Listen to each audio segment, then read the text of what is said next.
சொனாலி கோழி அதிக முட்டையிட கோழி அப்படின்ட்டு இப்போ இன்டர்நெட்டில் நிறைய வீடியோஸ் வந்து பார்க்க முடியுது. அதான் நாங்கள் வந்து செக் பண்ணிகிட்ருக்கோம். இந்த வீடியோவில் இரவு நேரத்தில் சொனாலி கோழி எப்படி பராமரிக்கிறது அப்படின்னு சொல்லி தான் வந்து நம்ம பார்க்க போகிறோம். வாங்க வீடியோக்குள்ளே போகலாம்.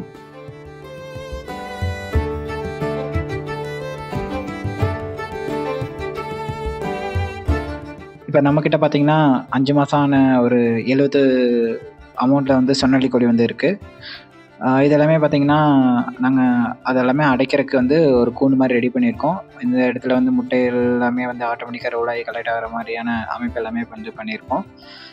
பெரும்பாலும் கோழியை வந்து இரவு நேரத்தில் நாங்கள் கூண்டில் தான் வந்து அடைப்போம். நீங்கள் நிறைய பேர் வந்து கோழி மேய்ச்சலில் விடுவீங்க, நிறைய பேர் மரத்துலேயே கோழியை அடைச்சிருவீங்க.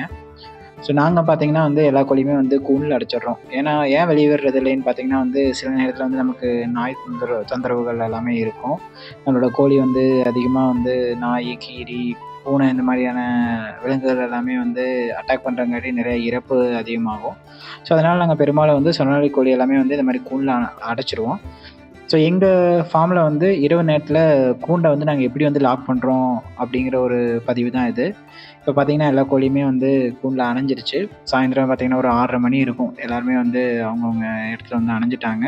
இப்போ பார்த்தீங்கன்னா நம்மளோட கூண்டில் வந்து எப்போவுமே வந்து முன்புற கேட் மட்டும்தான் பயன்படுத்துவோம். ஸோ இரவு நேரத்தில் வந்து இந்த மாதிரி ஒரு கம்பி வந்து கட்டியிருக்கோம் கேட்லேருந்து. நாங்கள் பின்னாடி இருந்து இழுக்கும்போது பார்த்தீங்கன்னா டோர் வந்து ஆட்டோமேட்டிக்காக க்ளோஸ் ஆயிரும்.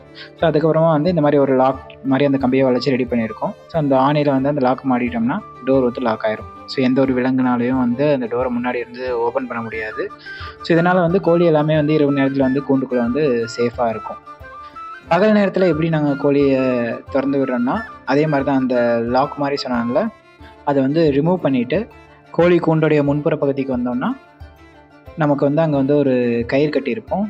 அந்த கயிறை இழுக்கிறது மூலிமா வந்து நம்மளால் வந்து கூண்டை வந்து ஈஸியாக ஓப்பன் பண்ண முடியும். ஸோ இப்படி நம்ம ஓப்பன் பண்ணிட்டோம்னா கோழி எல்லாமே வந்து வெளியே போயிடும். ஸோ எதுக்காக இந்த மாதிரி அமைப்பு பண்ணியிருக்கோன்னா வந்து நம்ம ஒவ்வொரு வாட்டியும் வந்து வலைக்குள்ளே முன்னாடி போயிட்டு அந்த கூண்டை திறந்து விடணும்.